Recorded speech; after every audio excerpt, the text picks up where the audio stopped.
Everybody, I'm Joe Killinger. I'm a real estate investor and entrepreneur, and we put these videos together every week to give you all the tips and insights from my experience over the last several years. So make sure you tune in and subscribe, and thank you.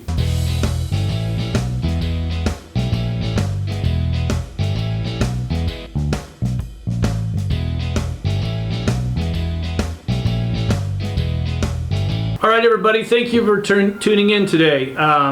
Everybody knows that I love a good success story, a good startup story. And I've got Marcello Pelucci. Did I get that last name right? Is it even close? Right, yeah. He's from Milan, so me being from Nebraska, kind of a thick tongue, it's tough for me, but hopefully I got it somewhat correct. But he has a very interesting startup that he's doing. It's a great way for a tenant and a landlord to make money. So Marcello, thank you for taking the time to come on today. Thank you. Hi, Joe, and thank you for being here, joining me. So shall I tell you a little bit, guys, about my story? Yeah. Let's start with let's tell your story, how you came up with the idea, how it could help our viewers that are tenants monetize their apartment when they're not there. Yeah. So I'm Italian, as you already said. So I moved to London, UK, to attend the uni. So the first thing I did was renting a place. But I quickly found out that the academic year was finishing in May. So it was starting in September, finishing in May. And over the summer, I was either traveling, so I was not in London, I was either traveling, was working abroad, so I was not there. So what I ended up doing was terminating all the tenant agreements I had in May, around the end of May, so that I could get a new place in September, so that I could avoid paying rent while I was not there. So over, I would say, 4 years, I changed 5 different houses, which, as you might... when you're young, you do that. Yeah. It's not ideal. Especially, you do it the first few times, but then, it gets harder and harder because you have more stuff. Sure. It would have been ideal if I had been able to use, platforms like Airbnb to host guests, to offset my rent, basically. But I wasn't able to do it. I didn't want to sublet it legally, and to make sure I was doing everything legally, I needed to get my landlord's permission, which I was not able to get. So I finished uni. I started to think about a way to make this work for landlords as well. And I thought, what if we can give landlords some advantages, right? And that's how Sharensplit was born.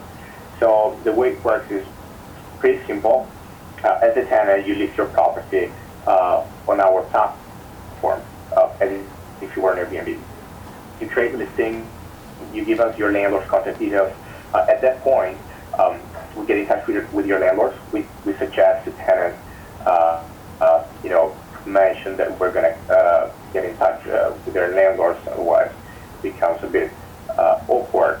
So we get in touch with the landlord, we explain the advantages that they have, and as the landlords, thanks to our platforms, they're going to be able to make more money because they will get a share of the earnings.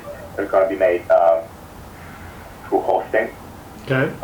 They would get access to a dashboard, which is synchronized with the tenant's listing. So from the dashboard, they're going to be able to set when the tenant is allowed to host. They're going to be able to see in real time when the tenants are actually hosting, when they get a booking, how much for, who the guests are, reviews regarding the guests. Okay. So the landlord and the tenant will both be able to see the dashboard, correct? Yeah. So when the tenant creates the listing and we get the approval by the landlord, what happens is that the property goes live on platforms like Airbnb and HomeAway. Okay. The tenant has a dashboard which is different from the landlord, as the tenant is able to actually manage the listing from the dashboard. Okay. So they can chat with guests. They can actually manage the calendar. So they can set the pricing. They can open and close up the dates. they can communicate with guests. On the other hand, the landlord gets access in viewing mode, so they can see what's happening without actually, interfering with, bookings and communication and stuff like that. Okay. Now you guys don't actually host on your site. You don't host properties. You work directly with Airbnb, VRBO, HomeAway, correct? Yeah. Okay. Yeah, all right. So anybody that's on all those platforms can already use your site pretty easily, correct? Yeah. So the way you're going to see property that's being created by us on platforms like VRBO or Airbnb, you wouldn't be able to understand that the listing has actually been created through us. Okay. Okay. As far as monetizing the apartments, what if I'm a tenant? I'm going to go through the exercise of renting my place out. How do the splits work? I mean, is it would it be 50-50? What are the splits that I can expect to make? Yeah. So we get paid by those platforms, by short-term rental platforms, and as you mentioned, we split the earnings. So we give 70% to the tenant. Okay.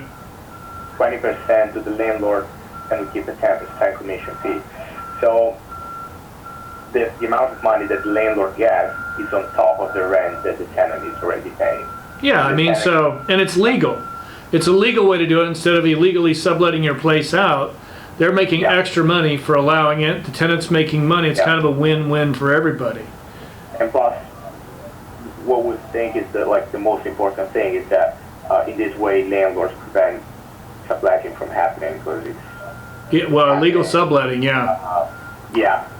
Because in Los Angeles, you see it here, especially during the holidays, people are leaving, and so they're just subletting their place out illegally. Yeah. And the landlord doesn't know about it. This is a way for landlords to actually capture some money. Now, plus, it would be a lot easier if you're a tenant to have you guys reaching out to the landlord, because I can imagine some of the tenants are a little reluctant to reach out to their landlords. I think that having you, do they typically make an introduction, or do you cold call? I mean, do you just say, hey, we're working with one of your tenants when you're calling the landlord? Do you just cold call them, or is there typically the tenant does an introduction? So the way it really depends on the relationship that there is between the tenant and the landlord. But the way we usually work is that we suggest to the tenant to just mention the landlord that we're going to approach them and that we're going to get in touch. Just so that in this way they don't get a call or an email by a person who they don't know. Okay. Yeah, that makes sense. All right. Now, where are you guys, as far as your platform, where's your hot spots? Are you looking? Or are you already worldwide, or you have certain cities that you're performing the best in, or walk us through that. So the platform is active worldwide. Okay. So whether you're in Los Angeles, New York, London, or Milan, you can use it. We're actually right now, in terms of marketing and PR, we're focused on London, maybe. Okay. But yeah, the platform is active worldwide. We got requests by different countries. The website is available for now in English and Italian only. Different languages our team speaks. With the issues you have with being a startup, right? But it's just wherever there's Airbnb, VRBO, or HomeAway, you guys can work, correct?